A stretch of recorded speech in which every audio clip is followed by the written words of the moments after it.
Welcome to this edition of the YAHOWAH blog. We're continuing our preparation for our analysis of the Christian New Testament by revealing what YAHOWAH, through the prophet Yeshaya, known as Isaiah, conveyed in the 11th chapter of his book about the person who would be tasked with this responsibility.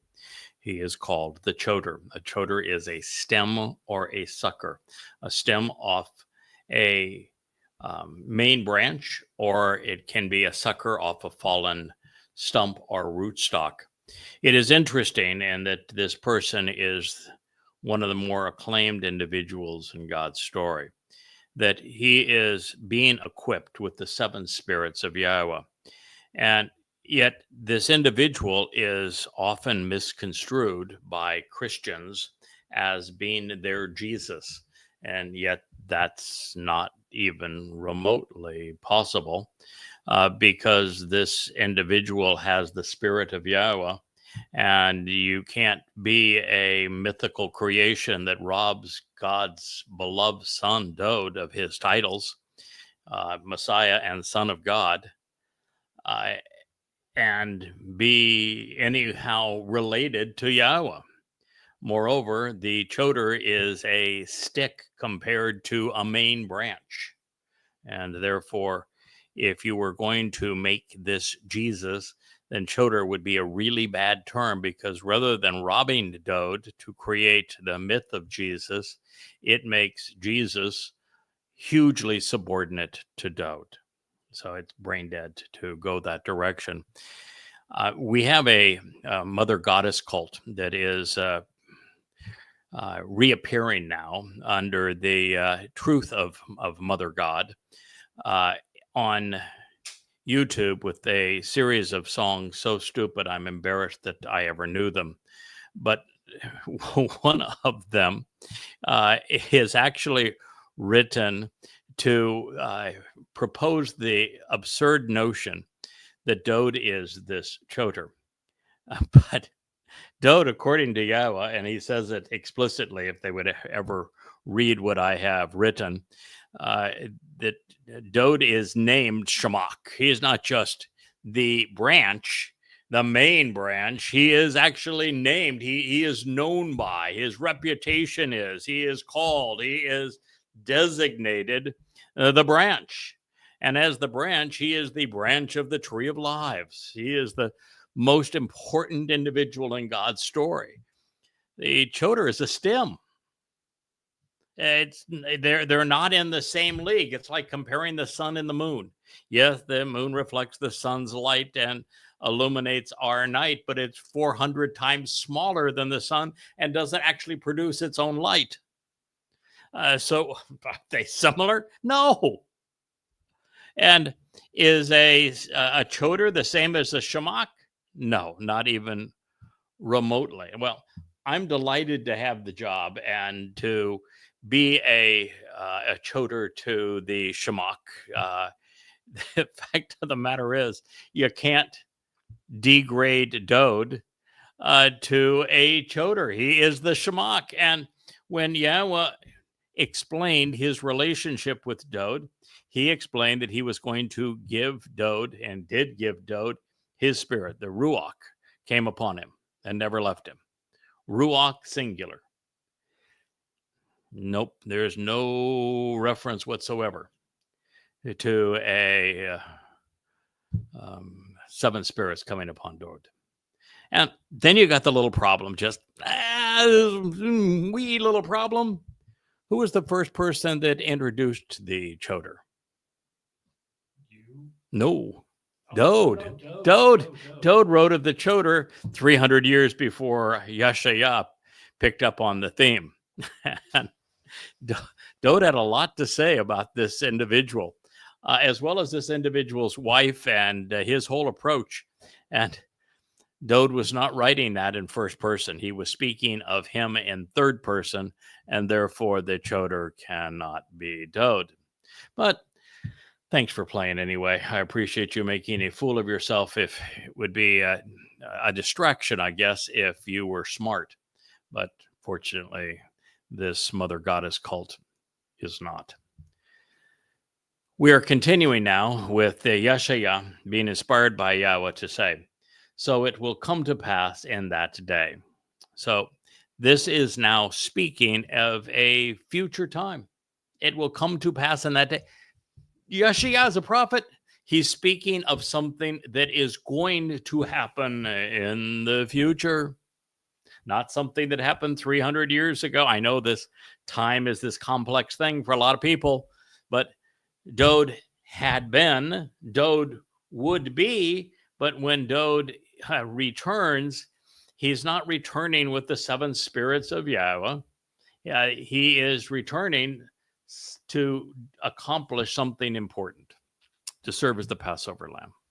By the way, while we're at it, speaking of stupid, the Mother Goddess cult in their new songs says that it is incorrect to suggest that the Adamah Parah, whom Yeshaya, Isaiah, has already introduced in this presentation of the Towrah and associated them, called the Towrah of Parah, and that is also introduced in coordination with the Shabuah harvest and the Towrah harvest, and Yeshaya 17, calling him again the Parah and a Zeroah, that individual cannot be sacrificed in conjunction with the Adamah Parah of Numbers 19 to redeem the adulterous woman of Numbers 5, or to explain why it was Elijah that is coming back, Eliah, that is coming back to orchestrate the condemnation of Israel's religious and political establishment over the sacrifice of another bull. But their answer is, no, none of that takes place. There is no purification. There is no means to solve the problem of the adulterous religious woman of Israel. It's you just come to Jerusalem and you don't have to worry about a thing. You all will be there when Dode returns and Yahweh returns. No cleansing necessary, because, well, there can be no human sacrifice. And the Adamah Parah is a person. In fact, Isaiah speaks of this individual as the man from Edom, who is dressed in bloody red, who saves many people as a result of this. But nope, can't happen because, well, you can't have human sacrifice. Well, okay, let's play with that. Then who was the Passover lamb? I thought the Passover lamb was Dode. Is Dode not a human? Huh. So you're denying that Dode served as the Passover lamb. Now, I would just to play along here. Do animals have bashar bodies? Yes. Yeah, they do, don't they? They do. Animals have bashar bodies, just like we humans have bashar bodies, right? Yep. Do animals have nefesh souls? Absolutely. Okay, we humans have nefesh souls too. 2 out of 2, right? So, is there a difference between a human man that is created in the image of God and an animal? Is there any distinction according to God? Well, we have a Nesama. A Nesama, that would be it. Some people have a Nesama. Yeah, a Nesama, which is a conscience. So the thing that makes us human is the conscience. Is there any suggestion in the sacrifice of the Passover lamb or the Towrah bull that their Nesama is being sacrificed? No. So their humanity is not being sacrificed. No. So there's not a problem there's no problem here with human sacrifice. It's just a body. Plus, they volunteer. Right, but it's just a body, right? It's just a body. Right. Absolutely. So if I want to give my body in accordance with the instructions of the Adamah Parah on Towrah to cleanse this remaining remnant of Yisrael so that they're prepared to celebrate Yahweh's return with Dode, that rather than being a violation of God's instructions is compatible with God's instructions, correct? You are fulfilling. I am fulfilling God's instructions. Okay, so they missed that one. But then the next one they had is that You can't ever be wrong and speak for God. You'd be a false prophet if you're ever wrong. So does Yahweh call Abraham a prophet? Oh yeah. He does, huh? Did Abraham ever get anything right? No. No. So Abraham was constantly wrong, sometimes really, really wrong. But Abraham's a prophet, right? Yep. Okay. So the test for a prophet can't be you get everything right. Nobody can get everything right. Oh, well, okay, let's not even go there yet. But Abraham, a prophet, and I'm not sure he got anything right. And yet, there you go. He is a prophet who didn't get anything right. That's true. But he's still a prophet. Yep. And you and I know why he is a prophet. He's a prophet because that narrative that he had with Yahweh explains how we go about becoming part of the covenant. It doesn't encourage us, doesn't enable us to be part of the covenant. That doesn't happen until Dowd fulfills it, which is why that whole experience on Mount Moriah, when Abraham and Yishak climb Mount Moriah as the dress rehearsal for Passover, and Yahweh says, no, you're not taking your son. I'm going to provide the lamb out of my son.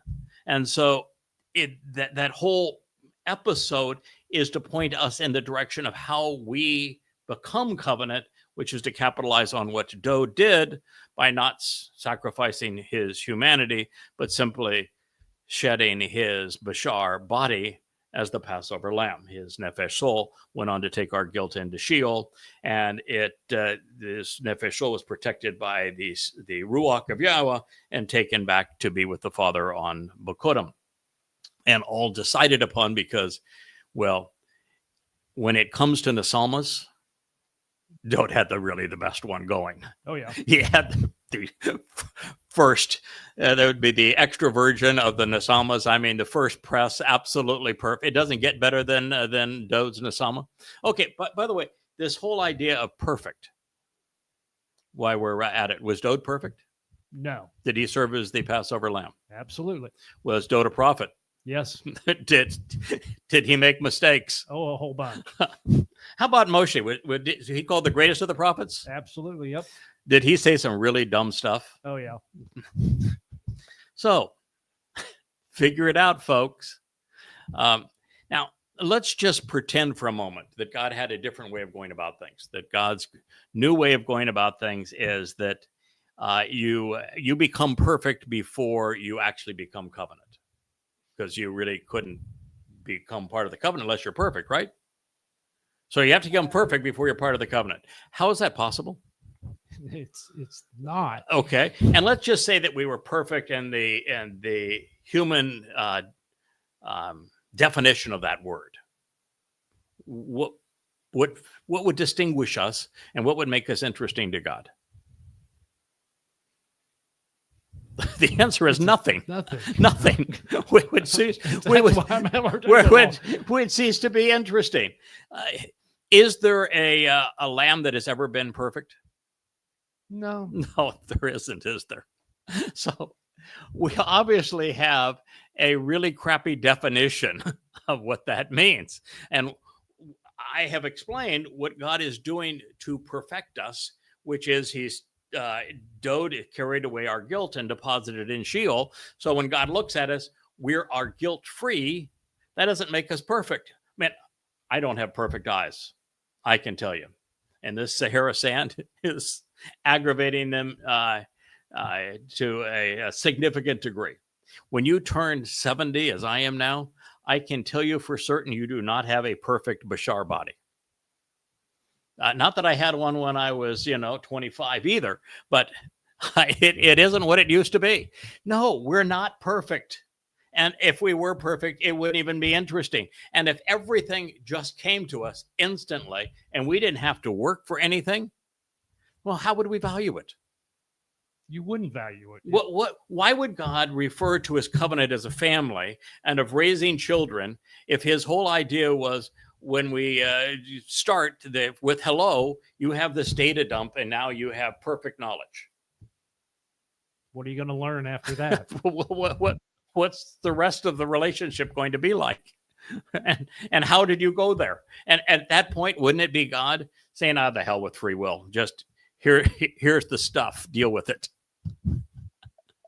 I mean, the whole thing that they go through and this machination in their minds is so absurd. But then they would claim that because I'm not perfect, oh, big surprise there, and that I have made the effort to do what almost no one does as an author or a spokesperson, which is to go back and many times improve and enhance and correct anything that I've said in the past and continue to do so, and will probably do so for the next, well, few trillion years.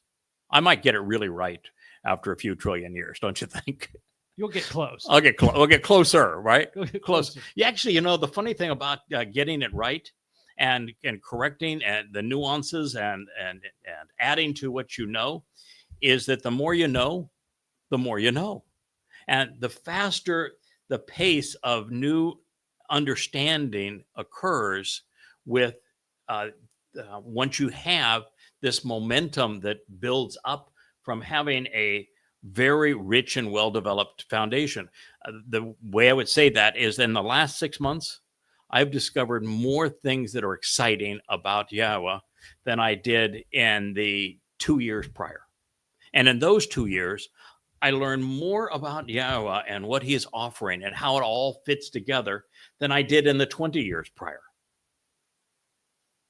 This is why it's so exciting right now. Like I said this morning, this is a lot of fun. It is. It's tremendously fun. But you've got to understand the whole process that we're going through in all of this. And this cult that is, by the way, it's led by a clinically diagnosed psychopath. And I'm not saying that to be mean. This is a person that I and my wife and I did more to help than anyone in her life, in the whole history of her life, to help. And her way of thanking me for doing that and teaching her everything she knows about the subject that she is now using to twist against me is to lead this cult and to drag others into this horrible place and to have them serve as her proxies to go out and do horrible things that is condemning all of their souls. Anyway, there is some good news to this. And I want you to know that the only reason I bring them up is they just won't go away.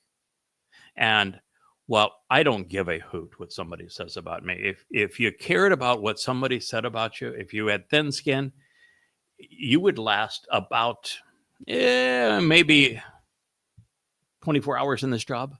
When YAHOWAH gave me as the first job out of the gate, oh, by the way, you're going to expose Islam and condemn it. And you're going to do so under your own name. And we're going to do thousands of radio interviews together. You have this website. You're going to engage with Muslims who are, going to try to kill you. Don't worry about it, though. It'll be fun. If you had thin skin, do you think you could do thousands of radio interviews, talk radio interviews? You've got guests asking questions. You've got to answer them on the fly. You've got to know more about Islam than any caller. And you have to fend off all of the criticisms that come from the numbskulls that want to, pretend, well, I knew a Muslim. He was my neighbor and he seemed like a nice person. So what you're saying is not true. You cannot have thin skins. I don't have thin skin. I don't really care what somebody says. You can waste your life any way you want to waste your life. But God, in this case, does care because he trades on credibility. And when he chooses someone to communicate through and somebody decides they're going to use his testimony to attack and demean that person, and that person happens to be engaged in the process of doing something that has never been done successfully ever. And that's reintroducing Yahweh's name to his people and getting them to change so that they're receptive to Yahweh and that they embrace their Messiah and King and accept what he did for them by fulfilling Pesach, Matzah, and Bakorim. That is a really big job, getting Jews to return to God. And the time to do so is very short. And so when you get in the way of that, which then determines the successful fulfillment of Pesach, not Pesach, excuse me, of Shabuah, Towrah, Kippurim, and Sukkah, God really takes a dim view of it.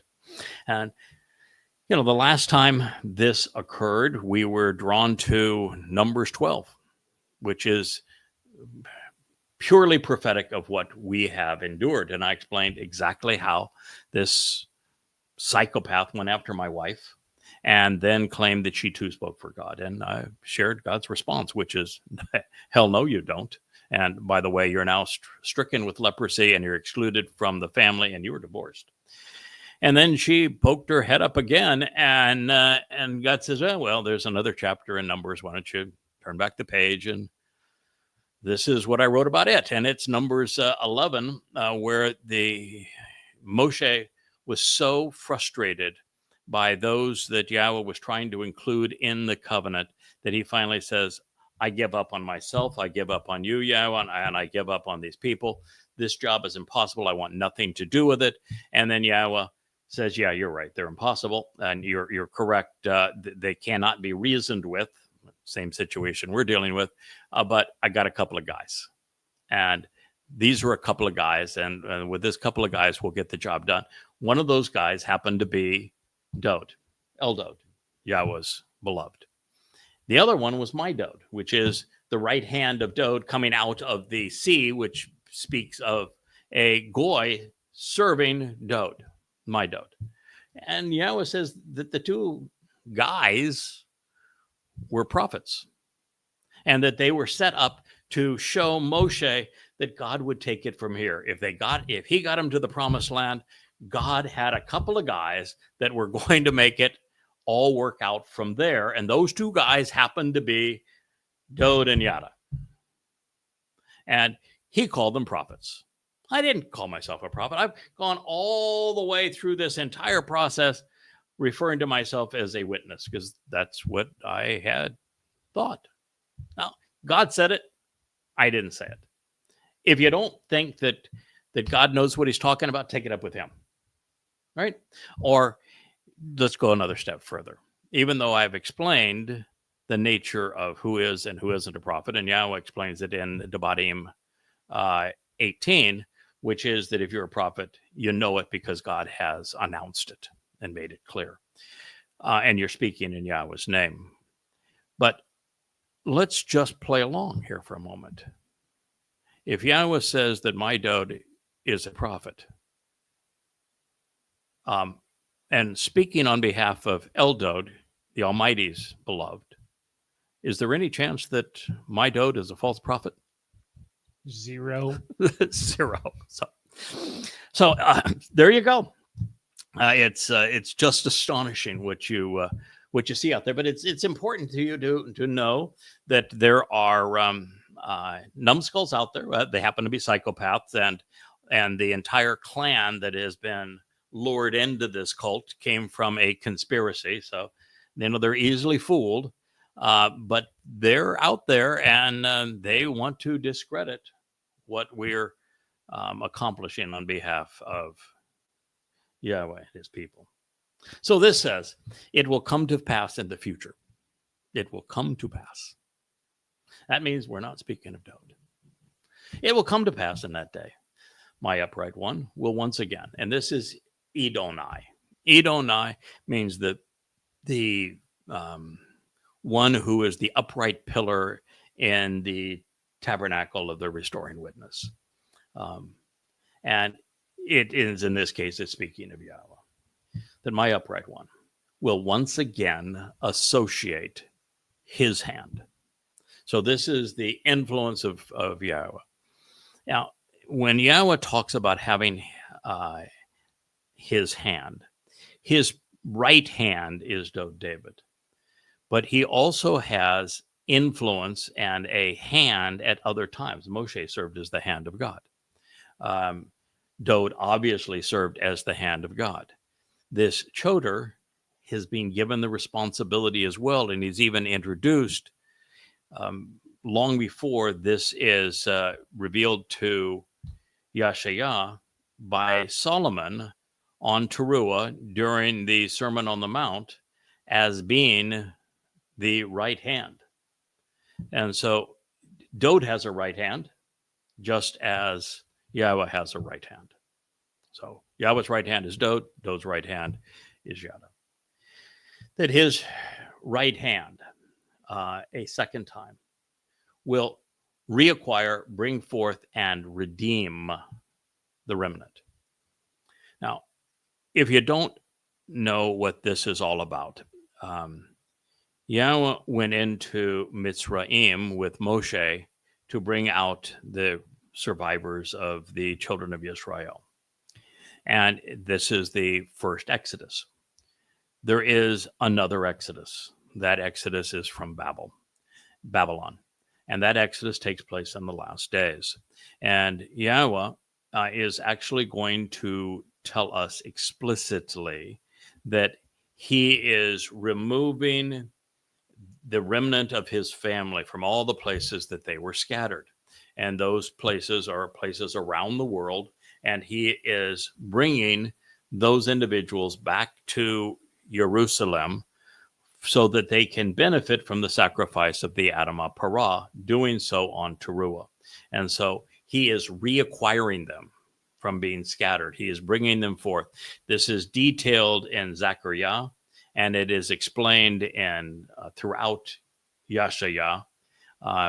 So this is a very well conveyed, communicated theme of Yahweh, that he is reacquiring and bringing his people forth to redeem them, to recover this remnant. And the remnant of Yisrael is the mortals who survived the time of Jacob's troubles.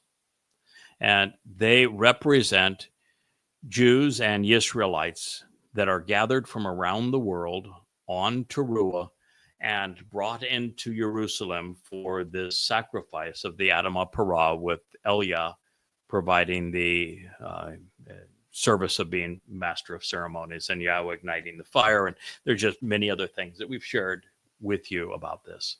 And it's the remnant of the family who remain. And then here he is saying where he is bringing them out of. Now, this has never happened. Dode has not done this. Moshe didn't do this. Yahweh is doing it through those chariots that he addresses in Zechariah. And he's bringing them out. This would be ethnic Jews, those with Jewish DNA, which Yahweh, by the way, can read. Even with 23andMe going out of business, Yahweh can still read DNA. You know that. Because he's going to go off and he's going to bring those Jews who are not religious and who are marginally political, and he's going to bring them into Israel from out of Asher, which is northern Iraq and Iran, from Mitzrayim, which is lower Egypt, out of Pathros, upper Egypt, from Cush, which would be the Arabian Peninsula, out of Elam, which is southwestern Iran, from Iraq, with Shinar, which is Iraq and Babylon, out of Chamath, which would be Syria, and from the coastlines, the inhabited shores of countries bordered by large bodies of water of the sea. So he will lift up a sign, a nesh. So in conjunction with this, it is Yahweh himself that is lifting up this sign for all to see. It's a standard. It's a ensign. It's a means to communicate the message for the Gentiles and their nations. So it's not just that he's bringing his people home, but he has a sign that he's going to show to the Gentiles and their nations so that they too can be gathered. Because as we go into the celebration of the millennial Shabat, where the earth is returned to the conditions of Eden, there are three distinctly different kinds of individuals. There are the covenant members who have already made this transition from material to spiritual, energy-based light beings. They will be the beneficiaries of the Shabuah harvest and of the Towrah gleaning.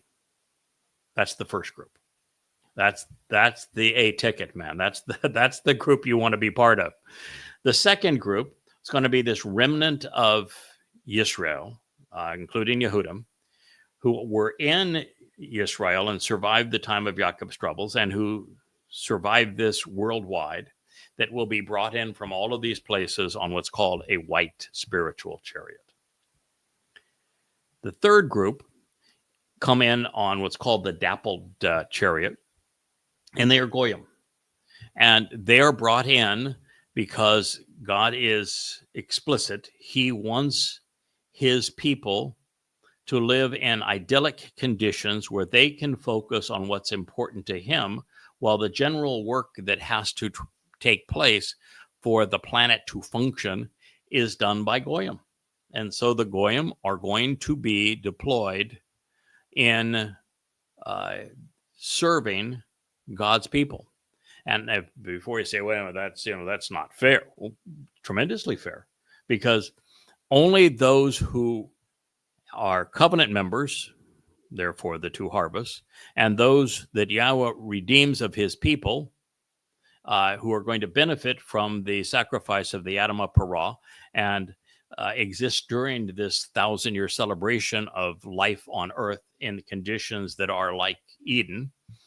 And this Gentile remnant that are deemed to have the proper attitude and aptitudes to be of value, everybody else is going to die or be sent off to Sheol, because we're not going to deal with all of the religious chaos and all of the political chaos and all the conspiratorial chaos, all the patriotic chaos.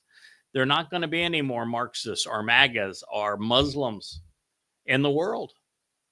And so they're all gone. So if you're one of these Gentile that is deemed to have the proper attitude and aptitude to work in conditions that are perfect in Eden for the best of humankind, that's a pretty darn good gig. And, you know, it's like what they say, growing older is not so bad when you consider the alternative. Exactly. Living on in this case would be pretty darn beneficial.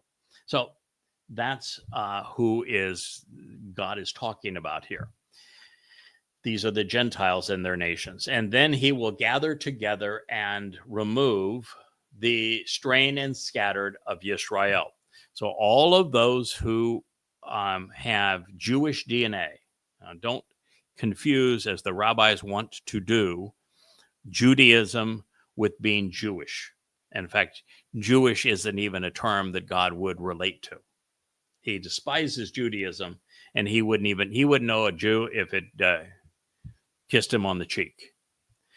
Yah was familiar with the term Yisrael, which has had a very negative connotation, those who wrestle and struggle against God, but has also a positive connotation, which will be true at this time, those who engage and endure with the Almighty. He knows Yisrael, and he knows Yahudim, which we render Jews now, but Yahudim means beloved of Yah. They are descendants of Yahudah. And he knows them because their name is based on his name and his son's name, Yahud, Dod, Yahweh and Dod. And so this is the Yisrael that is being gathered. And the dispersed of Yahudah, remember that's a combination of Yahweh's name and Dod's name. It means Yahweh's beloved. He will gather up and obtain from the four extremities of the earth. This is that white chariot. In fact, there's four chariots here and talked about, and I'm sharing with you now from Isaiah 11:12. But to understand prophecy, you have to have this, Yahweh would call it the spirit of Chakma and the spirit of Bien. These things are necessary to understand prophecy. And what they say is you have to have a processor that can cerebrally understand this material, as well as this ability to make the connections between various things that God has communicated so that you can comprehend what he is saying. In Zechariah, we're told precisely how these four chariots come out of heaven. The red one stays in Jerusalem because the red one is for that man from Edom who is dressed in red, the Adamah Parah, which is the red bull that is so productive. He stays there. It goes back to when I asked Yahweh one time many years ago now, probably almost 9 years ago, when I was asking him, what's going to happen with Asher when we go on Towrah, and Yahweh said, "Where do you think you're going?" I ain't going anywhere. I am the sacrifice on Towrah, and so the red chariot stays there for all to see.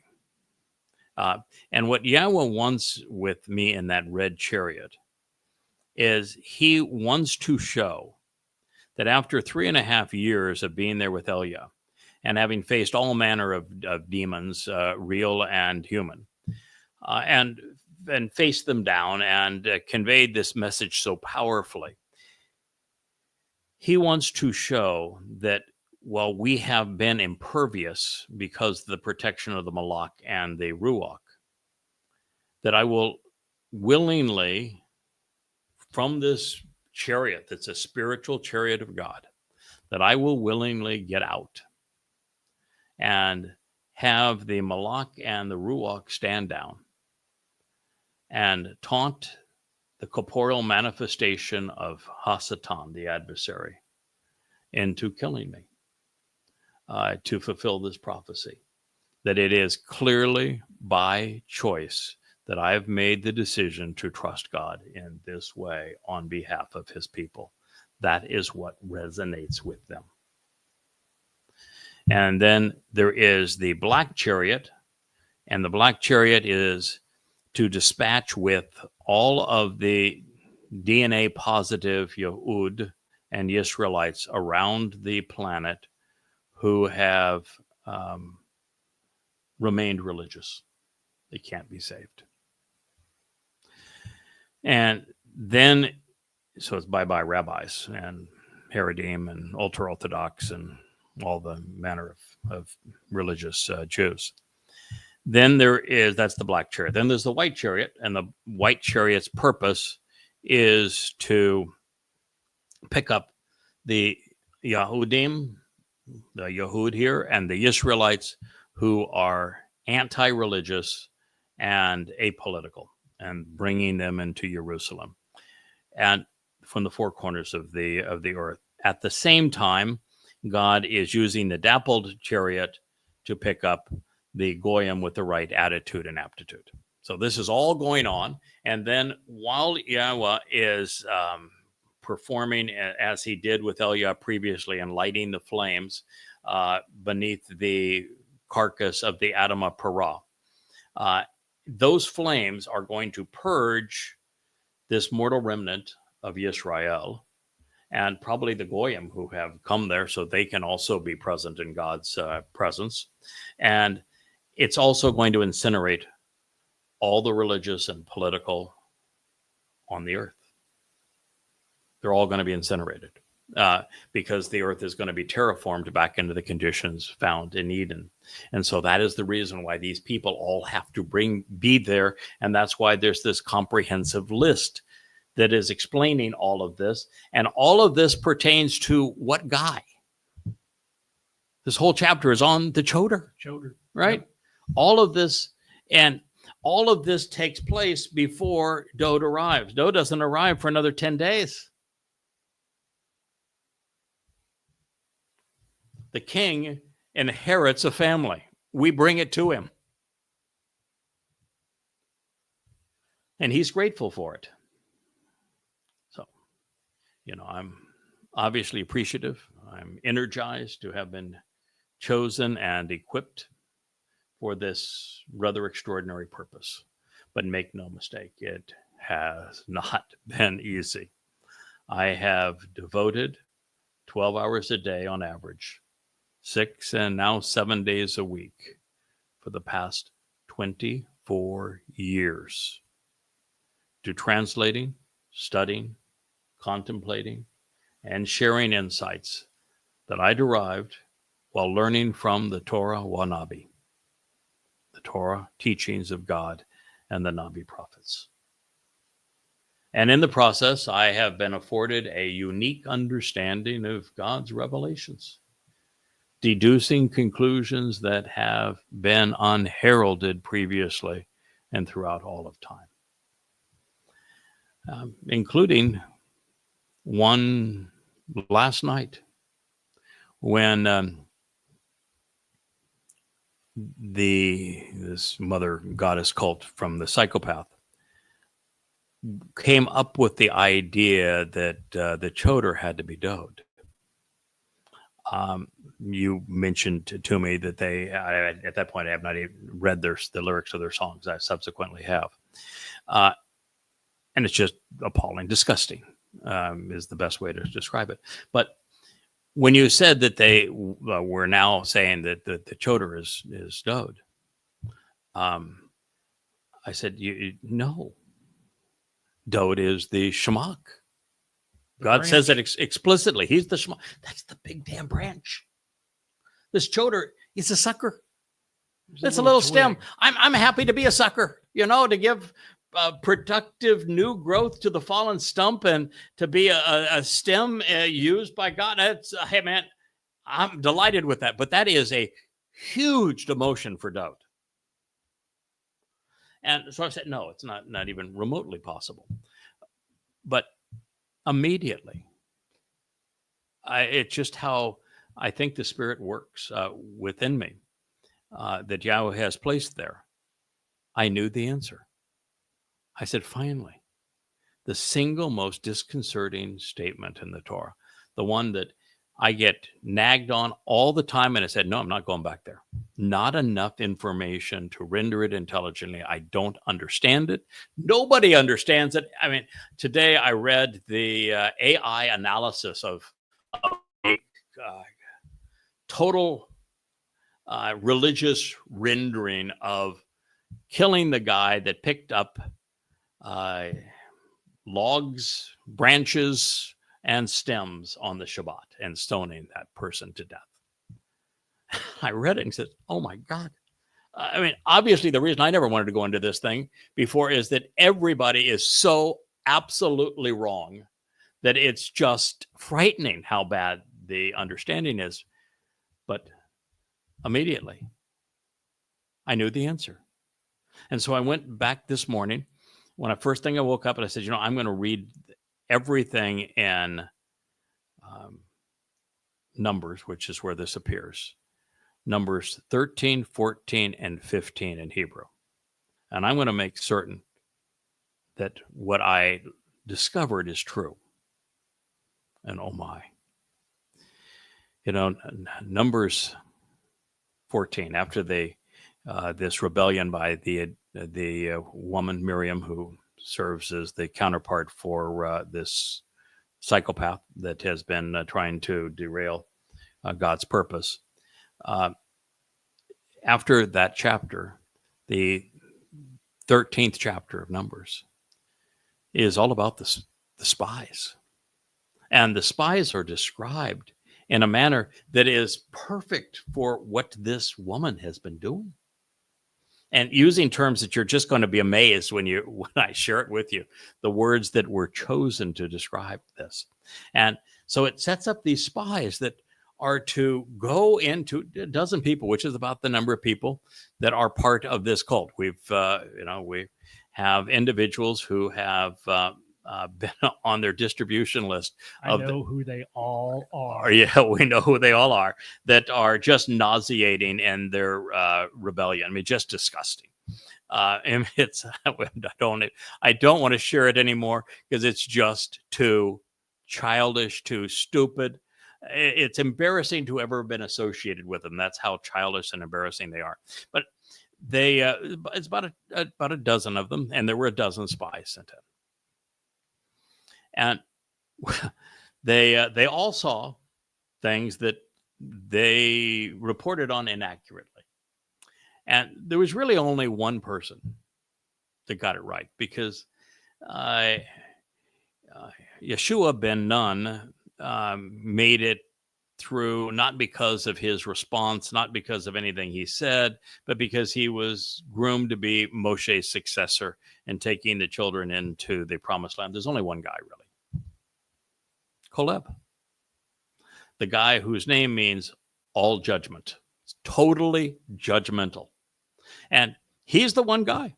And Yahweh said, listen, for the rest of you, you're going to be nothing but corpses. I'm not going to allow a single one of you in. And oh, by the way, the number here is 40. You had 40 days there. It's going to be 40 years now. 40, 40, 40. Understand 40 because that's a really important number in terms of timing. And you're going to be nothing but a pile of corpses. I'm telling you, you're going to be a pile of corpses. I'm not letting you in. I think you're repulsive. You know, I've performed all manner of miracles through my guy. I've told you things that you could never have even imagined to be true. I've taken you from being completely ignorant to now having the very keys to the kingdom of heaven. I've done all of this for you, and yet you spit in my face. That's what God said. He was not pleased. In fact, this was his Moshe moment, which he says, I don't want any part of them. I want nothing to do with them. As far as I'm concerned, you got Caleb, and I'm going to go along with Yosha ben Nun. But the rest of you, I want nothing. You're nothing but death to me. And what does Yahweh said about dead corpses? Don't touch them, right? Nope. I'm not touching you, man. You're dead corpses. Okay. So that takes you through 13 and 14. How does 15 open? You know? Yeah. 15 is really interesting. God says, I got a couple of guys, got a plan here. It's obvious that Israel, and it was Moshe now begging with Yahweh, listen, you are compassionate. You are, you do favor your people. You really do love them somewhere deep down in there. We got to come up with a plan here because them all being dead, you know, is not a good plan. God. We need a plan here, God. And Yahweh says, okay. To accommodate my guy, he's right on this one. I'm going to come up with a plan. And I got a couple of guys.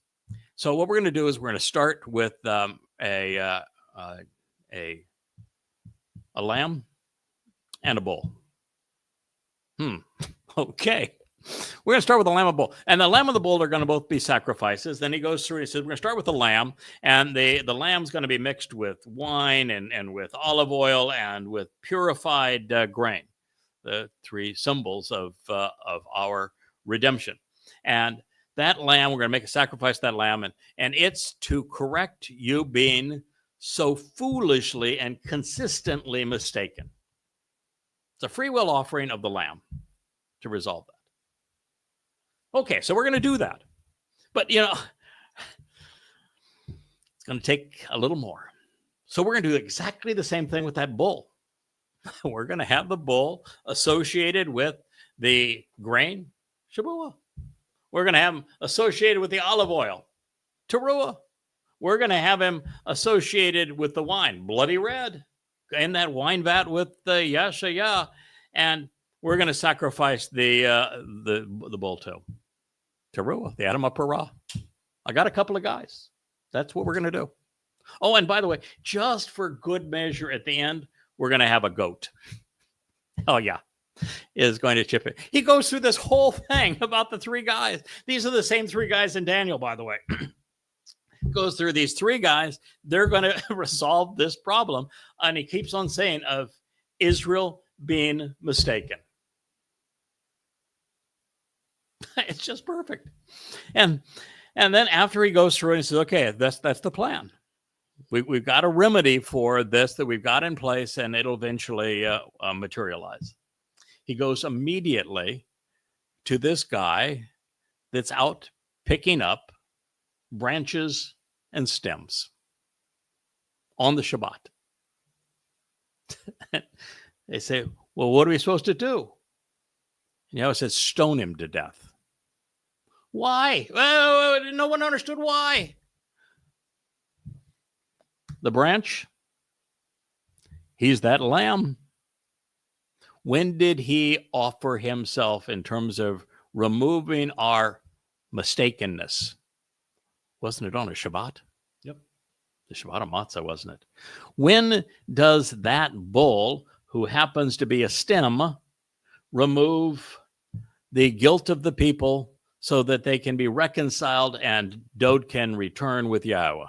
That happens on a Shabbat. Happens on a Shabbat. Don't pick up the damn sticks on the Shabbat. I've got them there for a purpose. And oh, by the way, it doesn't even call the sticks. You know what he calls them? Because he uses one word.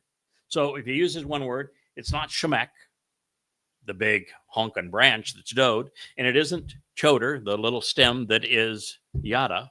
No, he uses the word for tree. Don't be picking up the damn tree. Why? Have you ever wondered why there were two trees in the Garden of Eden? Well, two trees, right? And God didn't say, by the way, you couldn't eat from the trees. He said you can eat from any tree. Just understand, if you eat from that tree, which is the tree of knowledge. Oh, by the way, knowledge. You know how it's written? When it's a noun, that's a noun form. Dayat. You know what the verbal root is of dayat? Yada. Yada. Yeah. Yada is the process of knowing. Dayat is the result of that process. That's why when the seven spirits are offered, and there's actually an eighth one thrown in at the end reasoning that is put in the end of this. But when the seven spirits of Yahweh are being offered, and you would have thought that he would have started with the spirit of Dayat, because that's knowledge. You have to start with the base of knowledge before you can even engage your processor to be chakma, smart, and before you can make the connections to understand, right? And be in. And then having this ability to put together the whole picture in Edith, and then to be able to have the courage of the convictions to go forward and share this. And why then is Dayat listed 6 among the 7th? Wouldn't you think it'd be first? No, because it's the noun form. It's the result of all of this. It's not the process. The others are the process. That is the result of it. So that tree that's in the garden, that's the one that if you eat from, you will die. Well, you know why he booted them out of the garden? Because if they used what they learned from that tree to go to the tree of lives, they wouldn't die. And God said, there's a whole process we're going to go through before you can go to that tree of lives. I got a lot of work to do. Dode is the tree of lives. That's why he is the Shemach. That's why he has 3 lives. That's why he opened the door to our second life on Pesach. He is the tree of lives. And Yada is the tree of Dayat. Because you can't get back to the tree of lives without knowledge. And you got to have the knowledge of both good and bad. You got to know what's wrong before you're even receptive to what is right. That's those 2 trees. And that's why it's actually mentioned that the guy was out picking up just sticks. He wasn't just picking up branches and stems. He was uprooting the damn trees. And it's the tree of knowledge and the tree of lives. Now, I will tell you, the irritant of those songs for me to, before I even knew the lyrics, just by way of your introduction, to be able to resolve what I think is the most disquieting statement in the entirety of the Torah, and then to have it go, wow, what a wonderful explanation that Yahweh has given us in this context, and that it was specifically suited and prescribed for this very moment because it's a prophecy. How about that? And it follows sequentially, right? Yes. After the Miriam incident, and this all ties together. It does. The 11th chapter leads to the 12th. The 12th leads to the 13th. The 13th leads to the 14th. The 14th leads to the 15th. We're talking about the 15th. Oh, by the way, you know what they were asked to toss on the man who uprooted the trees on the Shabbat? Stone him? Yes, and what the word is, Eben. You know what that means? Son. They're throwing the sun at him.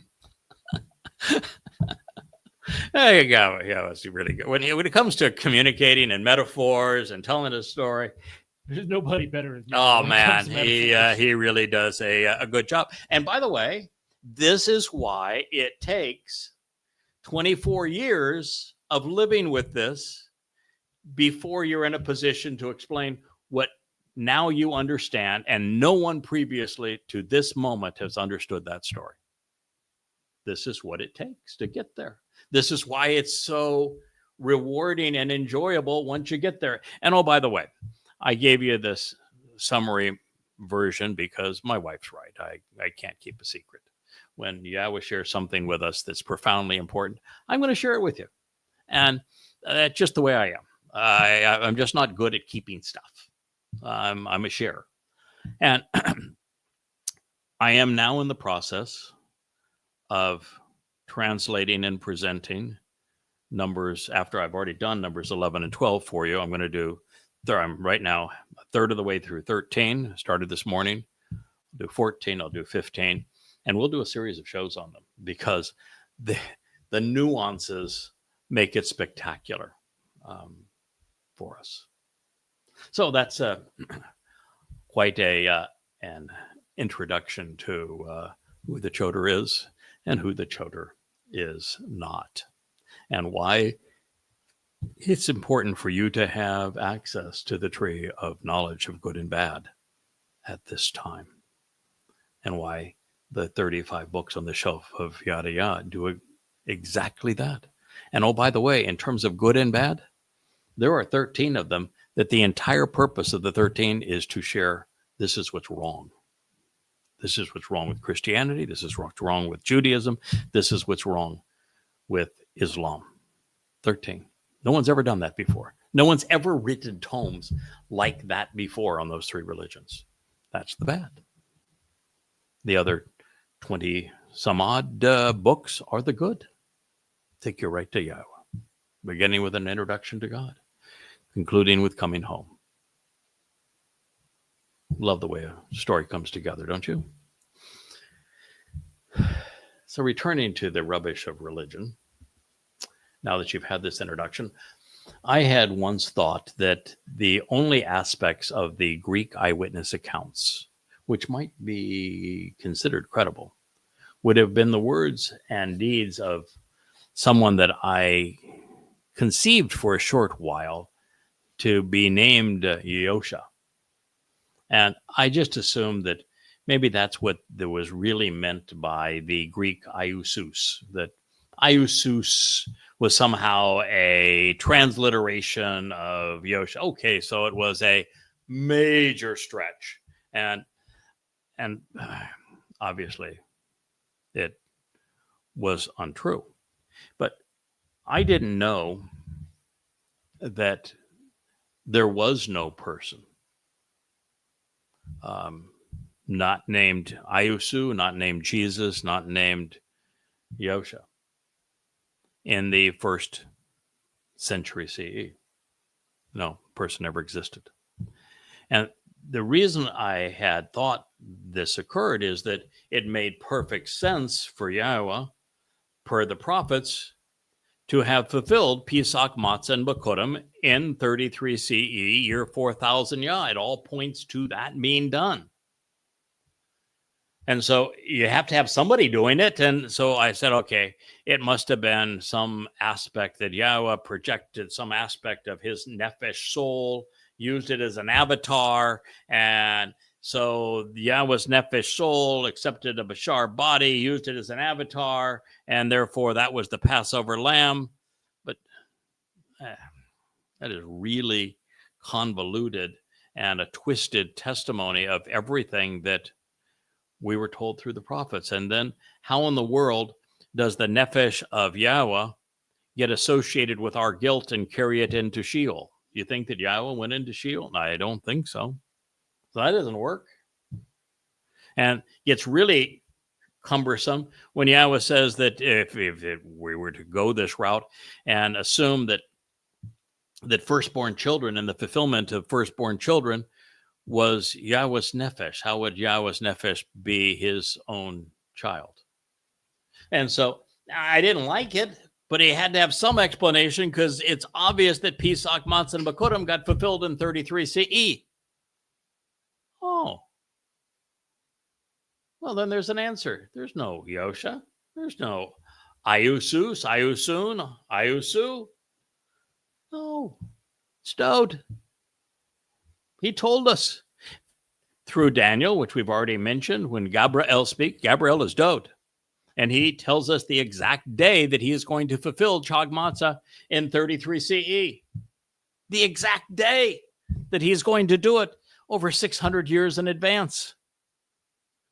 And then he writes in first person in the 22nd Mizmor of exactly how he's going to fulfill Pesach, Matzah, and Bakurim with him being crucified on Pesach.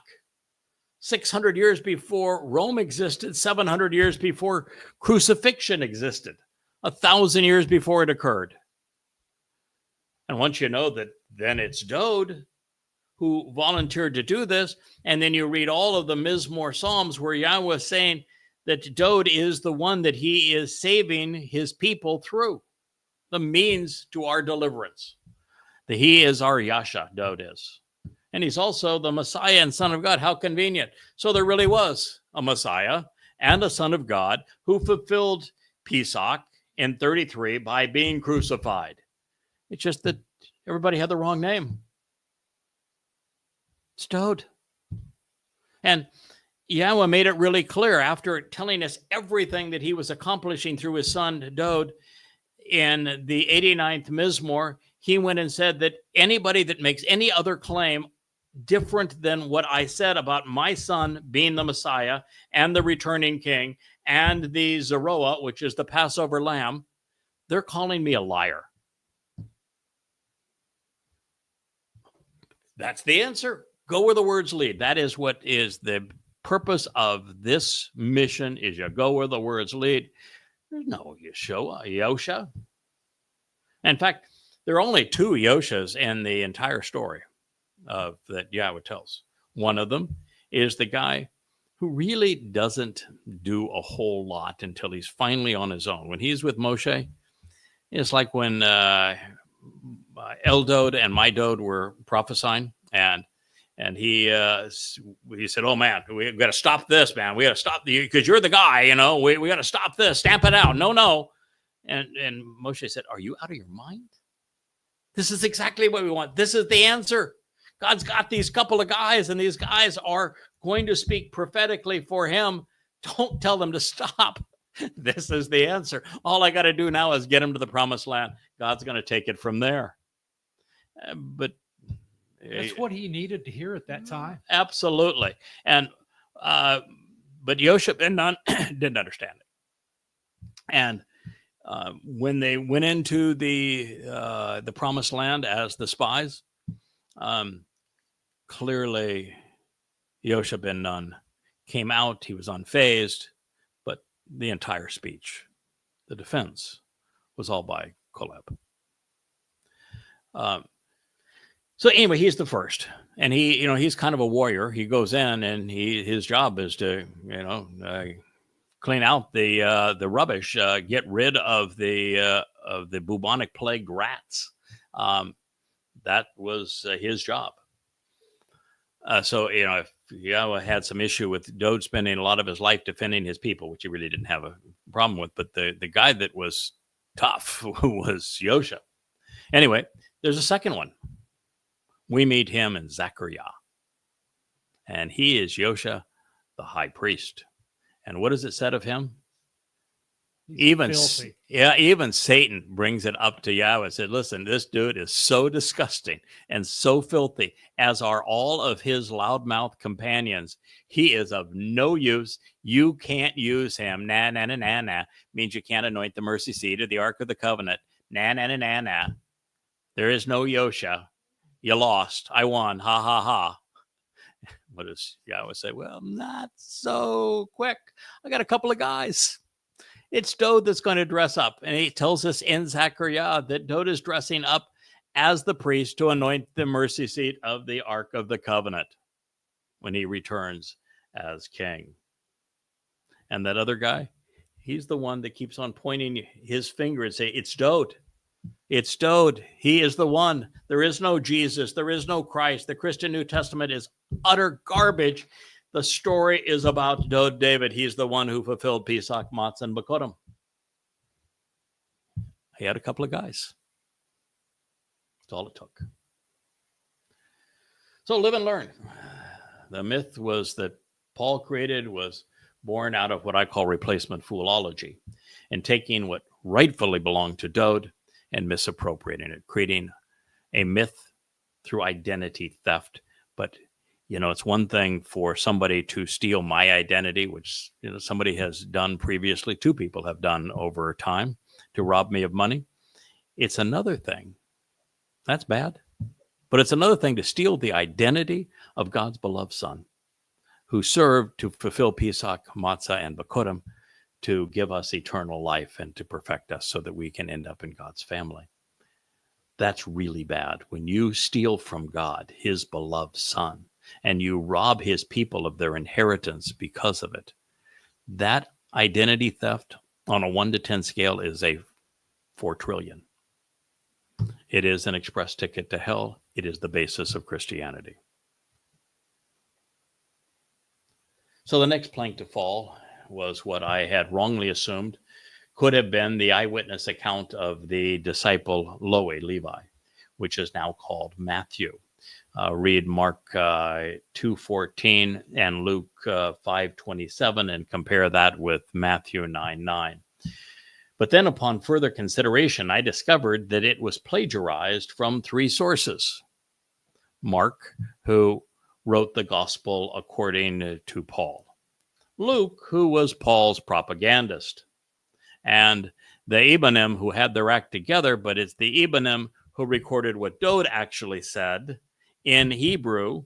And so that Dode's Sermon on the Mount is equivalent to his son's Sermon on the Mount 1,000 years previous.